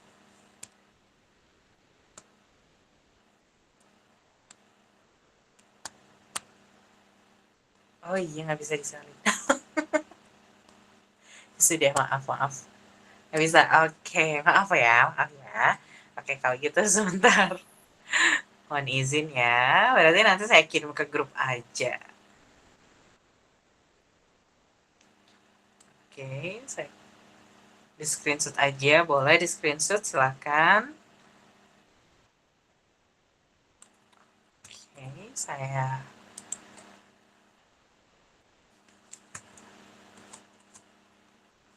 sebentar saya masukkan ke grup dulu.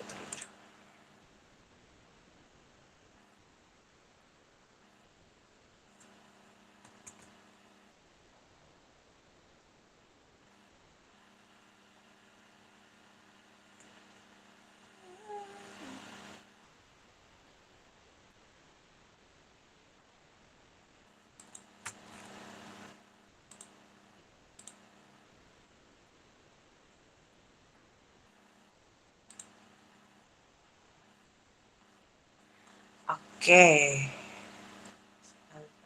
Hah? Oke deh, nggak apa-apa.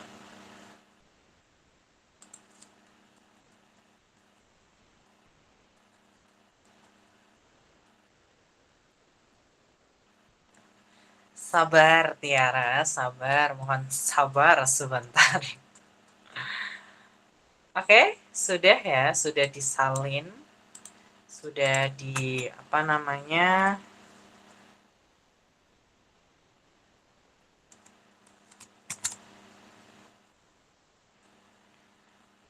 sudah disalin, sudah didapatkan lah ya apa yang kalian ketahui tentang hal tersebut.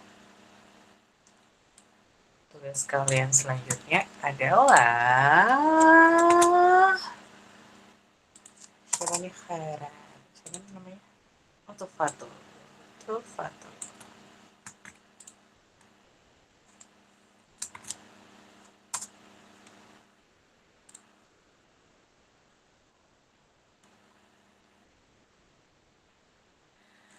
Ya, dan tugas kalian selanjutnya adalah tentu saja menulis puisi.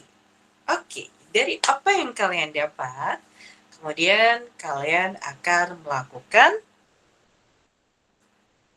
seperti tadi, yaitu memenggal dari informasi tersebut, dipenggal, kemudian disesuaikan dengan diksi, ada majas, dan lain sebagainya. Nah, mohon teman-teman bisa menuliskannya dengan baik untuk nanti bisa saya bacakan di sini. Oke, sebagai penutup, pada akhirnya puisi bukan hanya tentang kata yang sulit, melainkan tentang rasa yang jujur. Selamat menulis. Mulailah hari ini dengan 1 baris saja. Harusnya ini 5 baris bisa menjadi 10, 30, kalau bisa saya besok ketika sudah baca sekitar 4 sampai 5 bait ya. Saya tunggu hasil karyanya. Sampai 40 bait. Nanti saya sampaikan, saya kirimkan di grup aja ya. Sudah Zayan. Iya nggak sih? Takut salah orang. Oke, siap ya. Oke, untuk pengumpulannya di mana kakak? Pengumpulannya ada di sini, teman-teman. Nanti saya sampaikan di grup. Kumpulinya kapan? Kumpulinya kita kasih deadline. Saya kasih deadline sampai sekarang tanggal 22. Sebelum tanggal 29 ya, berarti ya sampai tanggal 28 ya, 28 April 2026.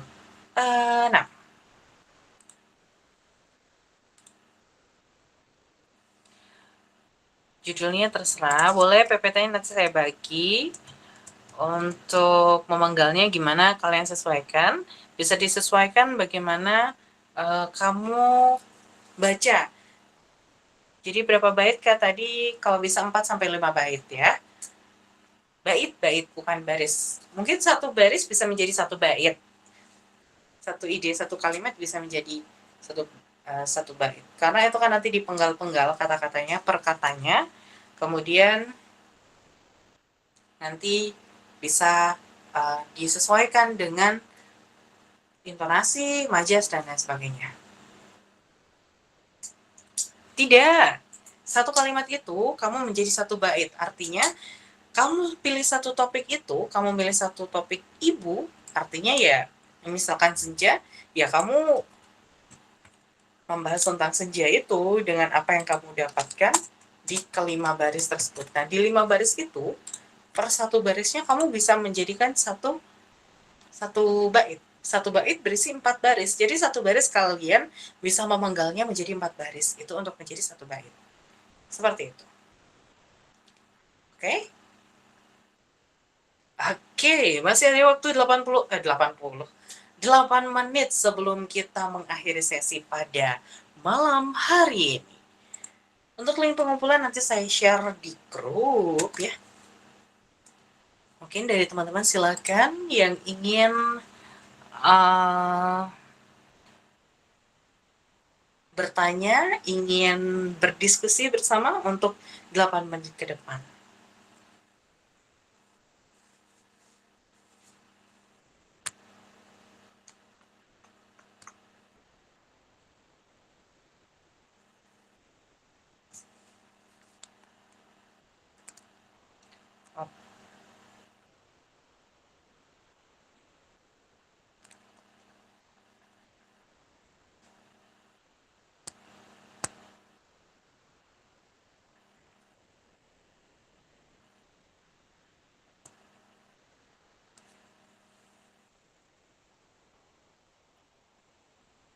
Oke, baik. Ada yang ingin ditanyakan?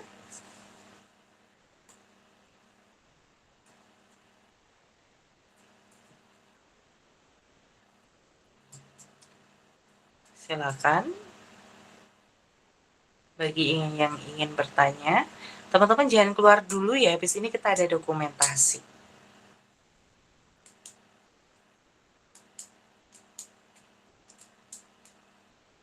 Silakan, Tiara.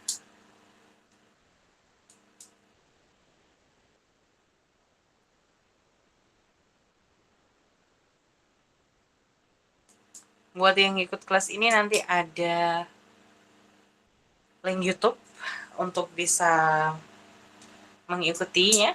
Nanti saya suruh absen. Untuk idenya nanti tidak usah, nanti dalam bentuk puisi saja.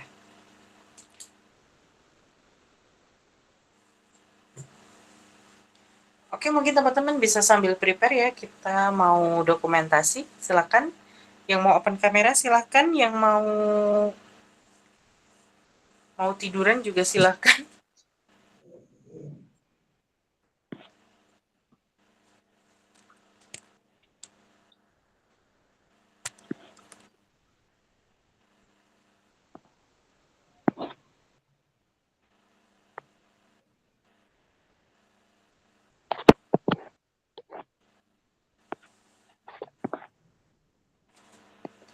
Oke, silakan kita siap-siap dulu yuk. Persiapan kameranya dihidupkan. Pokoknya harus tampil cekar membahana.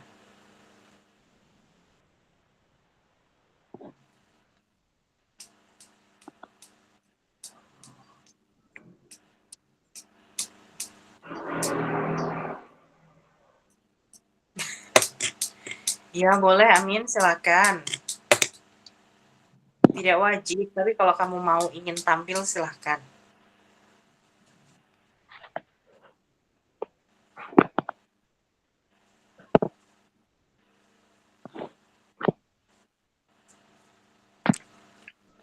Tidak ada? Tidak ada yang ingin. Oke. Sudah ya, saya siap-siap.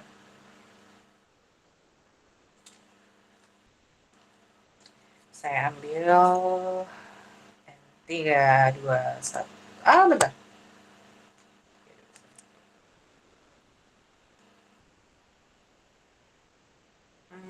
Ini action sendiri tuh nggak enak ya. Masih pakai bukti segala.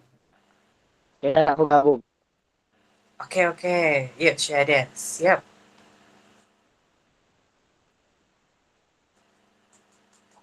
Kita sedang dokumentasi, Kak Siti. Boleh silakan untuk open camera jika menginginkannya. Jika tidak apa-apa. Oke, Syahada sudah mau menampakkan mukanya. Oke, yang lain silakan open camera. Tangan bahanannya gini kah?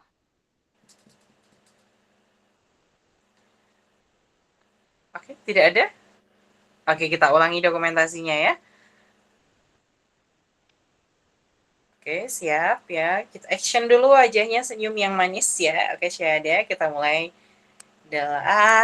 Sebentar. 6, 3, 2, 1. Oke, kita slide selanjutnya. Ada Karisa, Caption, Safira, Ragam, Risti, dan Askia. Oke, tolong jangan emot dulu, teman-teman jangan emot dulu ya. Jangan reaksi dulu, saya sedang dokumentasi. 3, 2, 1. Oke, di kelas terakhir ada Pinkan Isma dan juga Amin. 3, 2, 1. Oke. Yeay, silakan sudah boleh bereaction. Wow, tidak terasa ya. 2 jam sudah berlalu begitu saja. Wow, saya rasa juga ini saya sudah mengantuk, teman-teman ya. Oke. Bagi teman-teman yang sudah ada di sini, terima kasih banyak yang sudah menyempatkan waktunya untuk belajar dasar-dasar dari puisi. Terima kasih banyak dan juga jangan lupa dikerjakan itu puisinya ya, karena besok minggu depan kita akan membahasnya, akan kita bedah bareng-bareng tentang puisi-puisi tersebut. Jangan sampai tidak mengerjakan, oke? Untuk malam ini saya cukupkan sekian dan sampai jumpa di minggu depan di tanggal 29 ya, 29 April 2026 di jam yang sama 19.00 sampai jam 21.00. Oke? Oke, silakan ada yang ingin ditanyakan lagi sebelum saya akhiri kelas pada malam hari ini.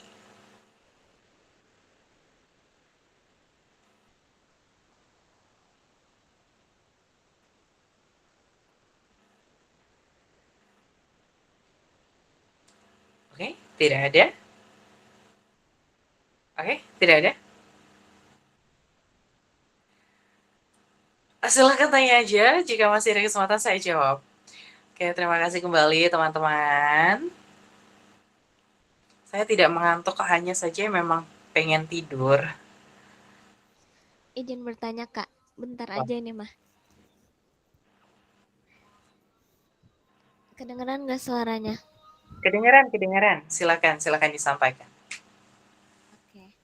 Jadi kan puisi itu kan menyampaikan pesan ya Kak, dari si penyair ke para pembaca gitu.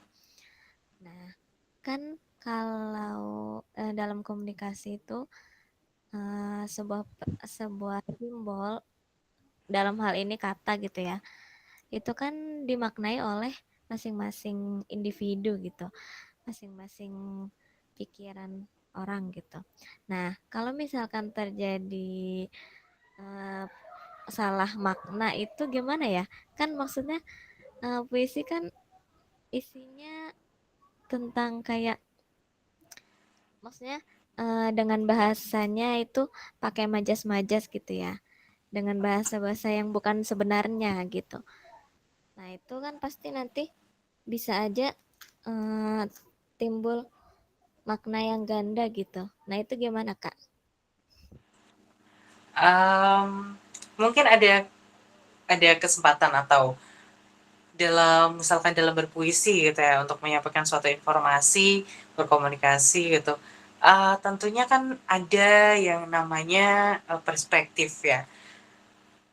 Mungkin dalam hal ini yang dimaksudkan dengan makna ganda adalah perspektif orang lain yang kadang tidak sesuai dengan apa yang sebenarnya kita informasikan, apa yang sebenarnya kita tuliskan, dan apa yang sebenarnya kita tujukan kepada pembaca. Gitu. Hal itu sebenarnya wajar terjadi karena dalam puisi itu perspektif orang lain itu malah sangat diperlukan. Untuk apa? Untuk bisa membandingkan arti atau makna sesungguhnya dari puisi yang kita tuliskan seperti itu. Jadi walaupun sebagai mungkin dalam kata itu kan sebagai alat komunikasi, hal itu sebenarnya tidak mencakup kesalahpahaman atau tidak mencakup makna ganda. Jika memang dalam kategorinya dia bisa memaknainya secara konotatif, ataupun kalau memang dia tidak bisa ya secara denotatif, secara makna sesungguhnya. Misalkan ketika kamu mendapatkan satu frasa berbunyi kambing hitam, kamu akan secara denotatif mengartikan bahwa itu adalah kambing berwarna hitam, sedangkan melalui perspektif kamu, kamu akan mengatakan bahwa itu memiliki arti tumbal. Nah, sama halnya dengan puisi. Puisi itu memiliki pemaknaan ganda, bisa dikatakan seperti itu. Yang dikatakan bahwa informasi tersebut itu bisa bermaksud secara denotatif atau makna sesungguhnya, ataupun juga makna konotatif yang bisa dikaitkan dengan hal-hal lainnya, seperti itu. Oke, apakah sedikit menjawab? Oke, berarti nggak apa-apa ya kalau misalkan kayak eh, kita sebagai penulis puisi atau penyair gitu nggak usah terlalu mempermasalahkan itu gitu. Nggak Ya, usah takut kalau diartikan lain gitu dengan apa yang kita tulis. iya, tidak usah takut karena puisi itu kan identitas diri. Jadi apa yang ada dalam puisi itu juga menggambarkan apa yang akan terjadi dalam maksudnya itu menggambarkan apa yang mungkin ada dalam diri seperti itu. Jadi dengan adanya perspektif itu tuh nanti kita bisa tahu bagaimana pandangan orang lain tentang kita gitu. Contohnya karya Tiara ini, dia bilang menggunakan kata kasar pada karyanya gitu misalkan. Nah, jika perspektif dia menggunakan bahwa kata kasar itu sebagai bagian dalam diksinya, maka itu tidak masalah. Tapi ketika orang lain membacanya sebagai diksi yang ini kata-kata yang menjuruskan, ini kata-kata yang menjelekkan, itu akan menjadi satu perspektif baru. Nah, hal itu nanti kan kita bisa mengetahui, oh ternyata ketika dibaca orang lain itu tuh tidak sesuai atau tidak sesuai dengan aturan atau kaidah bahasa yang sesungguhnya seperti itu. Intinya ya tidak perlu merasa takut bahwa pandangan orang lain itu nanti akan menyalahartikan. Karena sebenarnya pandangan orang lain itu memang dibutuhkan untuk karya kita. Seperti itu. Oke kakak, terima kasih. Sama-sama. Oke. Ada yang ingin bertanya lagi?